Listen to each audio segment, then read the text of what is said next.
I'm super excited to be here. And like Dr. Graham said, we've known each other for a long time, probably about 30 years or something. I think we met a long time ago.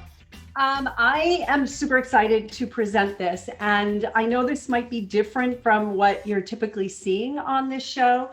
And the reason I chose this recipe is because what I hear all the time when people are converting over to a healthier diet, and especially a raw and vegan plant-based diet, is that it's like, well, I'm tired of eating salad. I'm tired of just eating fruit. What can I do instead? So I created this recipe because it was a favorite childhood recipe. And a lot of us go, we get healthy and we go, oh, what about the pizza? And what about the lasagna? And what about the this or that or the other thing? Well, what if we could make those in a healthier way? This is not an everyday food. I do not make this every day. In fact, I make this once a year. And I make it because it's a family tradition on Christmas Eve. And the pronunciation from a true Italian is Manicotti. So everybody says Manicotti and all that. It's Manicotti. And most people can't even say it that way. And I struggle to say it that way as well. So what we're doing is taking a recipe that's, an Italian tradition, and taking out the cheese, which we know isn't good for us, and using fresh tomatoes instead of the cans of tomatoes, as was happening when I was a kid and my mom was making it, and using fresh ingredients. So, and instead of using a wheat flour, processed wheat flour shell, I'm going to show you 3 different options that you can use to put the filling into. So as they said, if there's questions as you go along, post them and they'll present them to me. And I'm going to get started. I'm excited. I've been doing this for about 35 years. I've been plant-based and almost 100% raw. I sometimes eat steamed vegetables, but I've been this way for about 35 years. And I did it because of my health, and I maintain it because of my health. So we're going to start with making a tomato sauce. And so we've got Roma tomatoes. And the reason I chose Roma tomatoes, they could indeed be any kind of tomato, but these tend to be less juicy than the other kinds of tomatoes. So we're trying to make a sauce that it's just not all liquid. So I'm basically going to use my food processor with the S-blade. You can see this over here.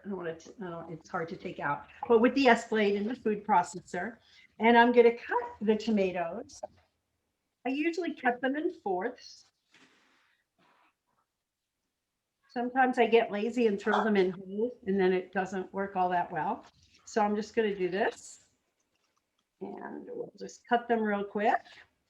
And you can see, I'll cut one in half so you can see, it just doesn't have all the juice of another tomato. You can use the other tomatoes, and I'll show you how to thicken it up if that's what you end up doing. But the Romans tend to be, it's easier to find organic, and they're less costly than a lot of the other tomatoes. So I find them really useful. I try to get everything organic, especially tomatoes, because they're heavily pesticided if you don't. These tend to be larger than the typical Roma tomatoes, so I may not actually use all of them. Usually the Romas are smaller. Like there's a few big ones. I think I'm just going to use most of them, not all of them. All right. And I can usually eyeball it to where it fits into the food processor.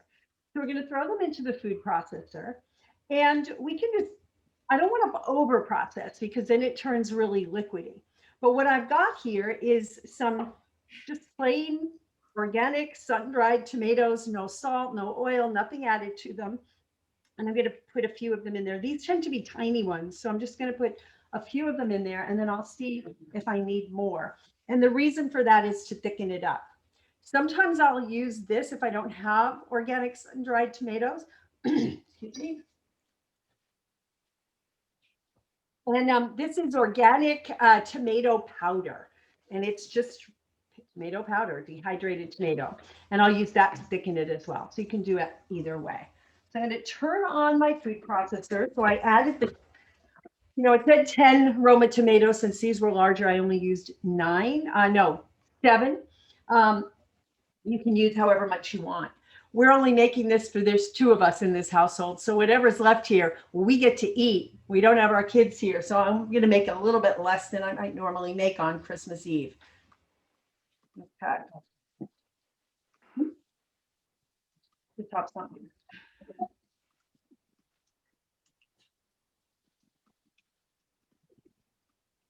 And I tend to like to pulse it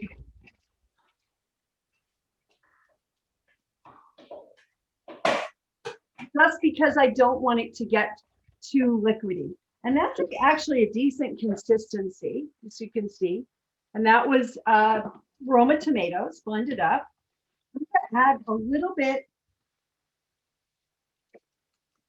you know, I'm gonna add a few of these dried tomatoes that have been rehydrated. If you try to use just dried tomatoes, they're just not gonna process with the blades. Just to thicken it a little bit. And if it's not the thickness that I'm looking for, I might add tomato powder.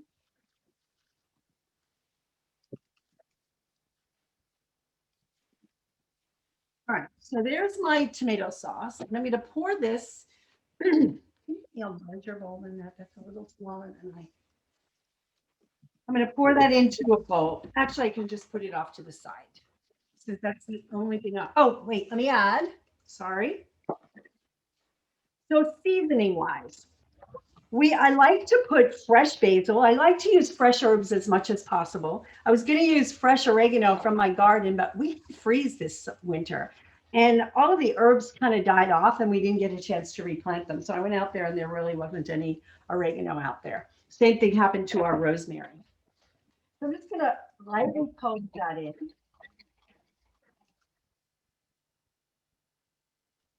And I know that you guys don't like to use salt. If you wanted to use salt, you could use a little sea salt, or you could use some ground up celery or kelp or something along those lines and just pinch a little in. I try not to use salt. I try to use alternatives instead. You could even grind up some celery and chop it in there. I've never done it that way, but I certainly could do that. Okay. And then, so that was that. The other options I have dried since I didn't have the rosemary or oregano in my garden. So you could use some dried, you could put it in there, and I'll just wait to the end and we'll taste and we'll see what we want to add and if we want to add more basil. Okay, so I'm gonna just move this to the side, grab that. And I'm going to use my Vitamix to make the cheese. Okay. So the cheese is going to be based on nuts. If you don't want to use nuts, you could use seeds. The reason I chose the nuts that I did, which were cashews and macadamia nuts, and I understand that it's hard to get truly raw cashews because they do have a heat process that goes on. What I usually do would be to soak them. And if they are still raw, they still have enzymes intact. What you're going to see there is that they'll get little nibs at the end. Now, the problem with cashews is that if you soak them for too long, they get slimy. And so I don't like to do that. So you can use whatever nuts or seeds you want to in this. And because if we're trying to make the cheese look really white, it doesn't look white if you use sunflower seeds or almonds or something along those lines. So I choose white. Pine nuts are exorbitantly expensive. So you could use pine nuts, but pine nuts are exorbitantly expensive. So I generally don't use that. The macadamia nuts that we get are from Hawaii, and we have a special arrangement with this guy at Max Nuts, I think it's called, and that we don't want them heated above 120 degrees, because a lot of times when they're dehydrating them, they're picked and then they're dehydrated at high temperatures. So they're not truly raw. So these are the best macadamia nuts ever. So I'm going to put the nuts in here. And again, I love that I got the nice stainless steel blender, so I don't have to use plastic. So I'm going to put the nuts in there. The next thing I'm going to put in is water. I put half the amount of nuts that I put in your recipe, just because there's only two of us here and I don't want to have all this nut cheese that's left over, and I'm not going to be able to eat that much. But typically when I'm making it for Christmas Eve, I make the full recipe. I'm going to put in let's see what's in here, a cup and a half. I'm going to put half of that in there. So I'm going to put about half a cup. I'm going to start with a half a cup. So the amount of nuts in the blender right now is a cup and a half. Okay, so I put in about half of that. It's probably going to be 3/4 of a cup, but I don't want to overdo it. I'm also going to put in some lemon juice. So this is fresh squeezed this morning. And the recipe calls for a third of a cup. If you're using the full 3 cups of nuts or seeds, then you can put in the third of a cup. Since I didn't, I'm going to just put in half of that, which is about a sixth of a cup. And there we go. And the lemon brings out, a like nice robust flavor. Again, there's the option of salt or ground up celery or kelp or something along those lines, whatever it is that you want to put in there if you need that salty flavor. Generally speaking, we don't need it because there's so much other flavor in the rest of the recipe. We really don't need it. So I'm going to turn on the blender. So what's in the blender is the nuts. In the recipe it called for 3 cups total, and it could be any ones that you choose. The reason I chose the white ones is because of the way the traditional recipe is. It's using ricotta cheese, and the ricotta cheese is very white and creamy. It has a sour cream type of a consistency. So that's what I was trying to mimic for this recipe. So I'm going to turn on the blender. Pardon the noise.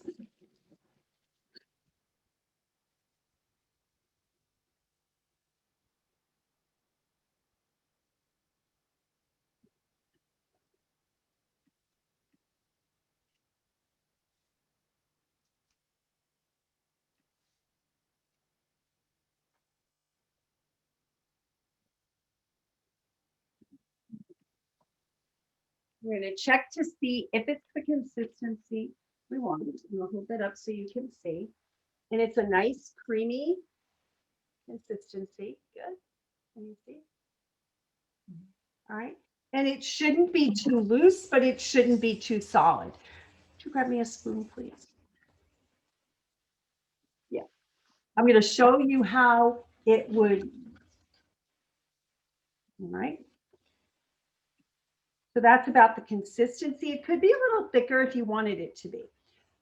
And sometimes, and I'm not sure if this is considered a truly raw vegan ingredient, but if we wanted to thicken it without having it to be too many nuts, you can add something like psyllium, lecithin, sunflower lecithin, or konjac, which is from the root of a konjac tree, and that makes it less. But I'm not sure if those are allowed ingredients on this. Yeah, there's still some nuts in there. So what I'm doing is I'm lifting it to see if they're, but it's not all blended. It should be really, really smooth. And right now it's not quite there. So I'm going to put it in again. And you see when I started that, you could hear like a little crunchy kind of sound. That's because it's not quite all the way there. So we don't want it to sound that way. So I'm going to turn it back on.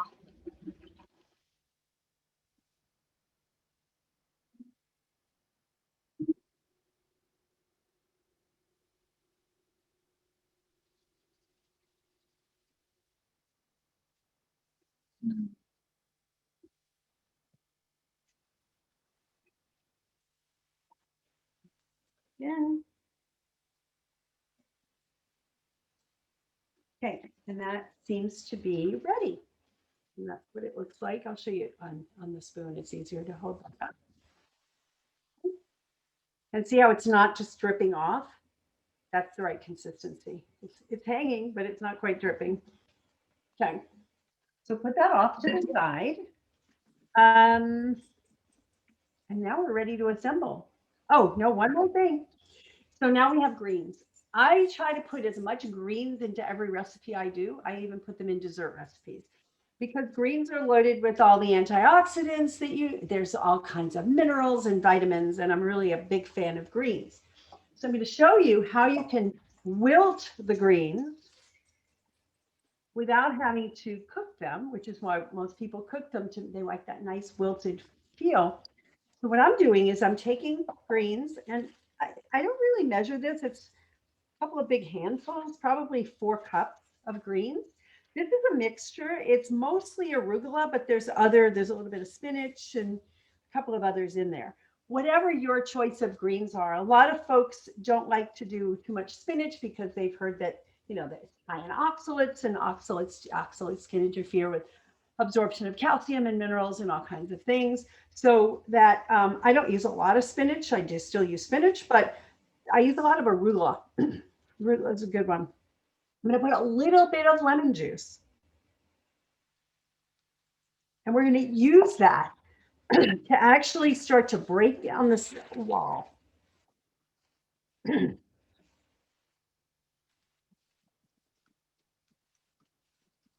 I'm just massaging it.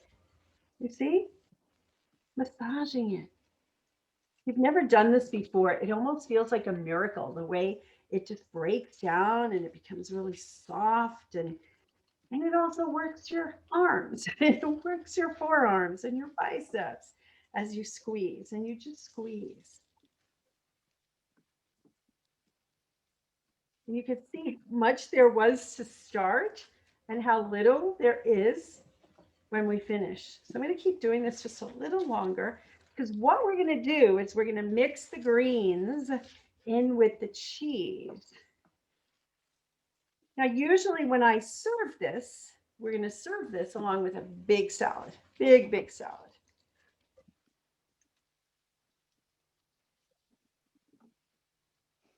Here we go. Now what I'm going to do is I'm going to transfer this to another bowl, and I'm going to squeeze out the liquid. How much liquid came out? Now that liquid is actually pure gold, right? You can use that in another recipe. You can use it in a soup. You can put it in the blender. You can turn it into a smoothie, or make a smoothie with it. So I'm not going to get rid of it because it's got a lot of green goodness in it, plus the lemon. So I'm just going to squeeze out the liquid so this doesn't dilute the cheese too much. There you go. And so I'm going to go wash my hands because it's a mess now. But there's what's left. I'm going to put this off to the side and wash my hands.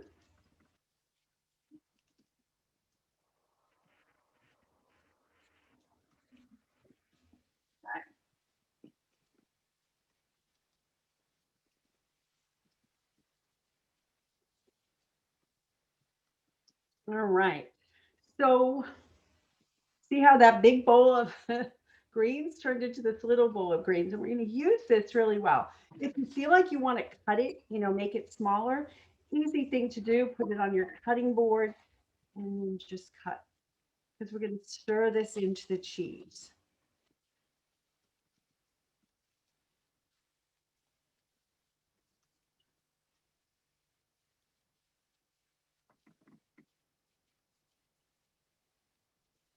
All right. So I'm going to summarize what we've done so far. Hopefully I'm not moving too fast for you, because I know a lot of you are trying to do it along with me. Okay. And again, washing your hands because it gets all over them.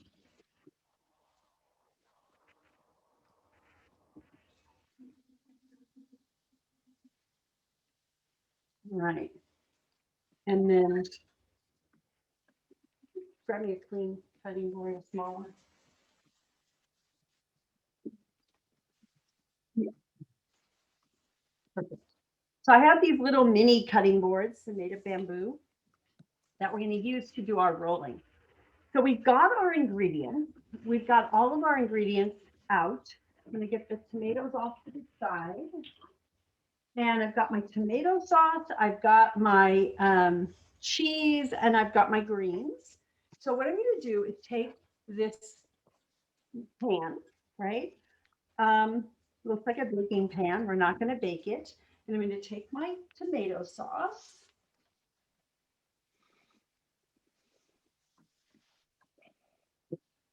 From the food processor. And we're going to add a little bit of garlic, optional if you want to.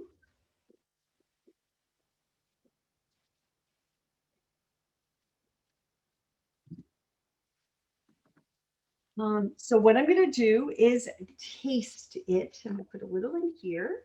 And we'll do a little, I don't have any spoons here. Okay, so I'm going to taste my tomato sauce. And it's actually quite good. The basil is nice and strong. And then optionally, you can put garlic in there. I know some of you don't, may not like garlic. It can be a little too strong. And if that's the case, you can leave it out. I come from an Italian family where garlic is something we use a lot of. All right. So I'm going to use my garlic press and press the garlic in. This was 3 cloves. You can use 1, 2, or 3 cloves, whatever feels right for you. Okay. There we go.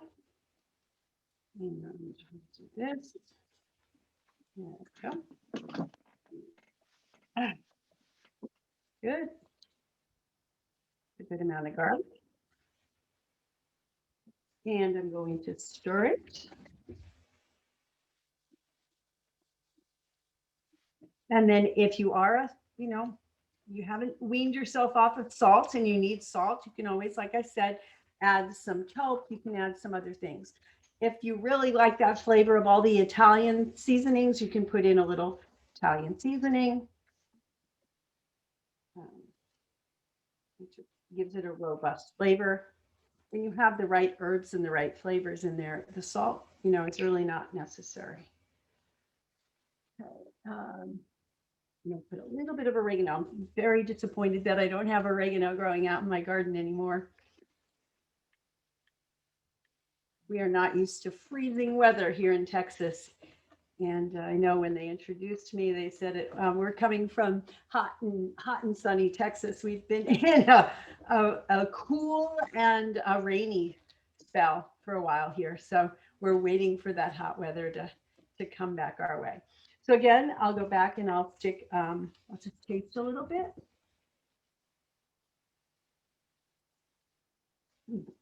Yum. And so season it to taste. That's what my grandmother always would do. My mother would always do. That's what I do. Season it to taste. So you can use my seasoning recommendations and just play with it and make it your own. So what I'm going to do is I'm going to put a little bit of the sauce on the bottom of the pan to line the pan. And so let's just refresh what was in the tomato. The sauce is fresh aroma tomatoes blended in the food processor with a little bit of dried tomato in there just to thicken it up a bit. That's optional, but yeah, I find that it's useful. And then I pulse chopped in the basil. You can see the basil, the green leaves, beautiful fresh basil straight from the farmer's market, organic, very delightful. Right. So that's what we do. We put it at the bottom of the pan. We set the pan aside. Now, the next thing we're going to do is we're going to prepare our, um, basically our wrap. Okay, so we've got these things called coconut wraps. You can use these, and this is a company called Nuco. I got these, I think, at the Raw Food World. But what I did was I took some jicama, took half the jicama and turned it into these little wrap kinds of things. And I also took a zucchini and did the same. There are a number of ways that you can thinly slice your veggies. You can use a spoon, a knife, of course, not a spoon. You can use a knife, but it's really hard to get it consistent. There are some devices that you can use. There's a mandolin. Most of the mandolins don't have a large enough surface to make like a full zucchini sliced. And I cheat. I bought a meat slicer. I bought a meat slicer a few years ago because I thought these jicama tortillas and jicama wraps and jicama pizza crusts were amazing. And I was doing a lot of entertaining. We were doing until last year. Every month we'd have a group here and we'd have a raw food potluck. And people loved it when I cut up a whole bunch of jicama and made it into tortillas. And then they could make their raw tacos and they could make it into raw pizzas and whatever else. So I actually did that. I cheated and I did it that way. So what I'm going to do is just pull out the best of the best. Some of them came out a little thicker, but most of them are nice and thin and they'll flexible and pliable. Here's one. Yeah, the jicama wasn't exactly round, but it doesn't matter. Here's one. And you see how floppy that is? There's a lot of things you can use as a wrap. So you can buy the tortilla, coconut tortillas, or you can make them. You get a young Thai coconut, you put it in the food processor blender, you blend it up until it's creamy, probably the blender, and then you can put it on a dehydrator if you do dehydration. You can also get, there's things called wraps, WRAPS, which are just made with veggies and nuts and seeds. Or you can use jicama or zucchini. And zucchini, you can do zucchini roll ups. So we'll show you all of those. Can you get me one more of those, please? One of these things. The little cutting board. Oh, the big one. I need it dry. So just get me. I'm going to pick out one of these. If I were making this for the whole family, I would use, 4 to 8 of them, depending on how many people are going to be there at the dinner table. And I'm going to take one of these off. Okay. And with one of these wraps, you can actually do 4. You can do 4 separate ones. And I like to use a sharp serrated knife, which I have here. I'm going to make sure it's dry. And I'm going to cut it in fourths. The other thing you could use is a nice green leaf. You can use a colored green leaf. You can use a romaine lettuce hearts. There's any number of things that you can use as roll up. So now I have 4 of these nice little shells. I've got a jicama and a zucchini, and I'm going to show you how we're going to assemble this. So I'm going to take my cheese and have this handy. So as a reminder, what was in the cheese was the recipe called for 3 cups of nuts, some lemon juice, and some salt or kelp or whatever, celery, or leave that out. Blend it up with water. You make a nice creamy cheese that looks like this. So what we're going to do before we assemble is we're going to take, I'm just going to show you with a small amount so that we can, so I'm going to pour some of the cheese into a bowl. And I'm going to take some of the greens and I'm going to put them in there. And then I'm going to stir them.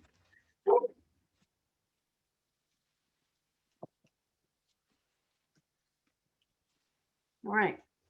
So you want this to be a nice consistency.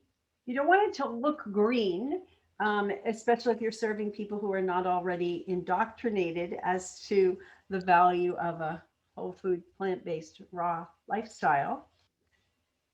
We just make this into this really nice cheese that looks like it has basil in it, but really it has arugula and all kinds of greens in it. Okay, so I just made a small amount just to show.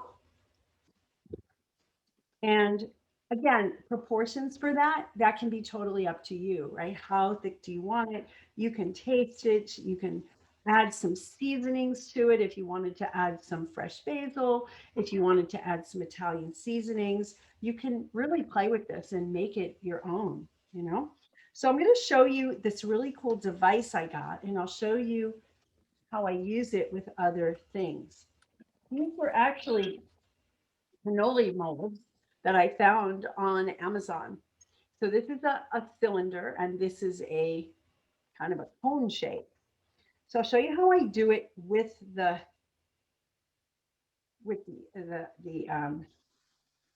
coconut wrap, and then we'll do it with the others. I haven't actually done it before with the jicama, and I know it's going to work just fine. Now, what you want to do is when you're wrapping it, I'll show you in the 2 different ways, and you can choose if you want to do this, and then I'll show you how to do it without any kind of a mold. Right, so I roll it, and then I just take a tiny dab of the cheese, put it at the end, and use kind of like glue. There we go. And it holds it together. And now I have this little cone that I can fill. The other way to do it is with this round one, and I'm going to use my, we have a towel right here. Dry it. You want to make sure it's dry or else it's going to stick and it's not going to work real well. So I take it this way, and I like to do it. I don't want to do it this way, which is just following exactly. It works better over the time I've done it, is if you do it at a diagonal. So I put this on like that, and then I roll, and then I come back around, and I roll again, and you put a little bit of cheese on there as glue. Amazing how you can use a cheese as glue, and then I slide. Oops, I slide this out. It's getting stuck. There we go. I think I did it too tight. I'm going to put it down a little bit further. There we go. There. There we go. So now I have this nice mold. I have a raw vegan cannoli recipe as well that I do this way. Okay, so now I have that. Now we're going to show you how that works with the jicama. Let's see if it works well with the jicama. Okay. Yeah, I can just use that as a guide. The other way you can do it, grab another jicama, is to grab another one. Some of them aren't quite circular, so that's why I'm fishing. Here we go. Thick. All right. So now I have this one. So I can just take this and just roll it like that. If it's a little thick, it breaks. So you have to be careful that you can do it thin. I know that some of the supermarkets actually sell jicama tortillas. I've never bought them because I'd rather make them myself, but you can do that as well. All right, so let's fill. The other way to do it with this, the same thing. If you don't have, you can just roll. Is it possible to see more of her table? It's kind of cut off at the angle. Ah, it was showing before. I wonder what happened. How's that? That's better. Yes. Thank Yeah. you. Yeah, sorry about that. I think when he was trying to do a close up, he didn't put it back there. So you don't really need the molds. I just find them, useful. But there you go. It's pretty easy to do. The other way is with the zucchini, but I'm going to show you how to do the zucchini a little bit differently. And we'll just take a thinner. Some of them are a little thick, so they don't work as well. But there you go. So you can just roll it like that. Put a little bit of the cheese on to hold it. And now we have a variety of shells. Can you see those? Does that look okay? You see a variety of different shells. We'll wait on fabulous. you just fill them. So we'll show you how to fill them, and then we'll go from there. So I fill them with the cheese, and then I put them in the pan and cover them with the sauce. You can do it however you want to do it, whatever you think is a preference. So I'll take the coconut ones first. I'll slide in the cheese. Okay. See, and it looks very pretty. You can see the edge, right? And then we just lay them in the pan. Now, when we're done, I typically will put this in the dehydrator just to warm it up and to, thicken up the sauce, but you can do it however you choose. I've done it without doing it that way as well. So I'll take the jicama one and we'll fill it with cheese. Sometimes if they're not the cone shape, you can fill it from both sides. Okay. Stick it in here. And one of the reasons I don't do this that often, in spite of, it's a kind of a decadent kind of meal, but it's a lot of time to individually roll these things. And I'm usually a lazy chef and I like to just move. But see, now I've put it in the pan. You see how they look? They look really nice, right? Nobody's going to know that that's jicama and not white flour because it's white, right? And they're used to doing white flour. So I'll take the zucchini and we'll show you the same thing. And with the zucchini, I'm just going to put a dollop right in the middle. And then I'm going to roll around like that. So they're different shape. They look very different. And then close it with the glue. We're going to use the glue again. Okay. And now I've got a little zucchini roll up. And I can put that in the pan. So there's so many ways to do it. Let me show you this one. Okay, and then we put these in.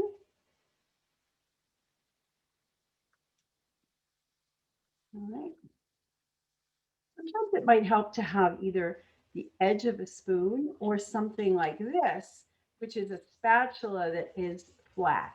You know, it's a thin, flat one. And you can just use it to push your filling in. Like that. And then the same thing on this end. And you can push the filling in there.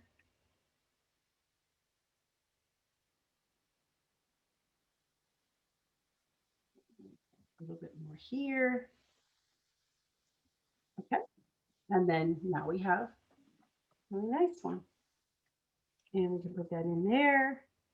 And I like the way they look with the ends showing, right? With the jicama, I turned it down just because I wanted something to hold it together because it's a little stiff. But you can see where we're going with that, right? So if I take another jicama like this one, which I made a cone, the cones I find easier to fill. So I typically will do the cones. So here's the cone with not the traditional way it looks, you know, but yeah, so yeah, that's a cone full of jicama cone. We put them in here, right? So this will look a little different than the pictures that I shared because the ones I shared were consistent and congruent, but I wanted to show you different ways to do this. And this was one with the both ends, a little more difficult to fill, but I think you get the idea, all right? So I want to summarize and then I'll show you how I'll add this one more in there and then I'll show you how I would put the sauce on top of it. And there's still more cheese, so I can make a whole bunch more of these. Mm.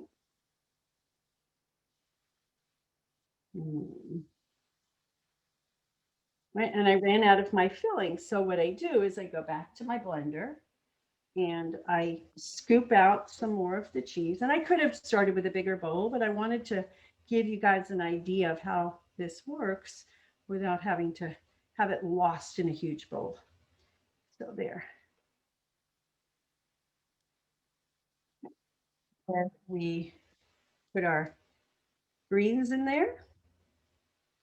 Yeah. So you see, we're just basically taking the cheese, and the cheese was made with raw nuts or seeds, usually soaked. I like to soak them to begin the germination process and make them more digestible. And then we put this in here. The option is you can add some extra garlic if you want. You could add any of your seasonings to this. So you basically taste it, and it's to taste. So if you like it more zesty, if you like it more oregano-y or basil-y, you just add in. There you go. So now I have my filling. And I can finish filling this one. And I can use my little pusher.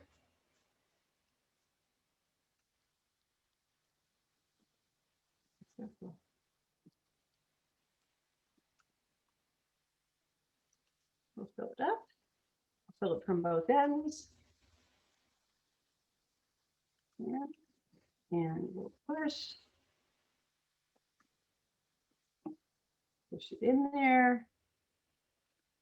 And sometimes if I'm really like, you know, if I'm making it for Christmas Eve and I'm making a whole bunch of other stuff, then I'll form these and then I let them sit for a while and they do get drier and they hold their shape better.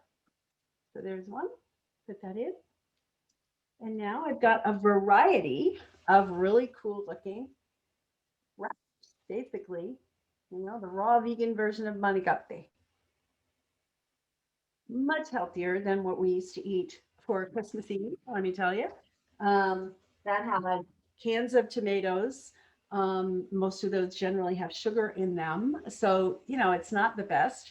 And then the cheese was usually ricotta cheese. So instead, we've got a nut based or raw nut based cheese. And I put all the greens in there. That was not a thing that we did in the traditional Italian way of doing it. So I put the greens in there to make it more hearty.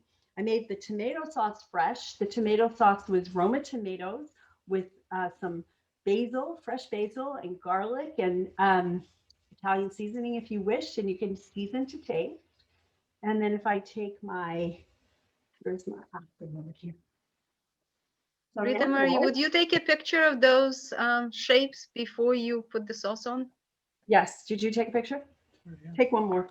We'll take a picture. Got it? Okay. Yes. Awesome, thank you. Send it to you. So I'm going to take the sauce, and look how pretty that sauce is, right? It's just so much prettier than the typical, cans of stuff. And I just layer it on top.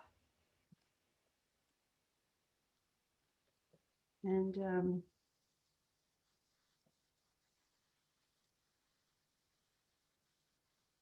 spread it across. Yum. My mouth is watering.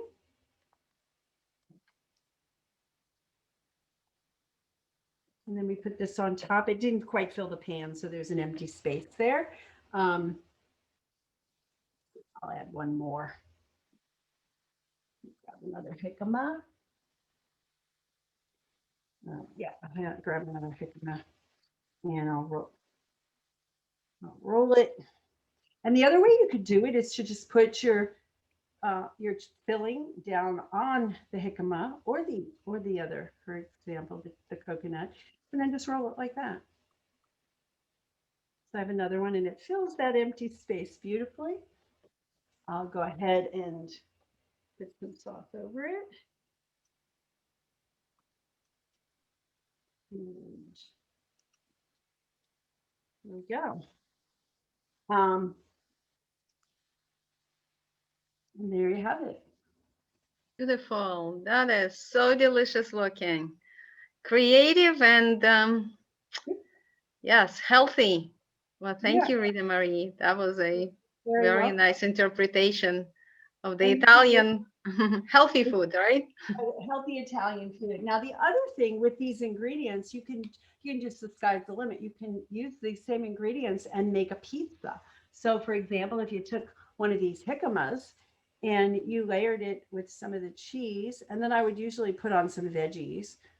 So you put some of the cheese down, and you put a little bit of sauce over it.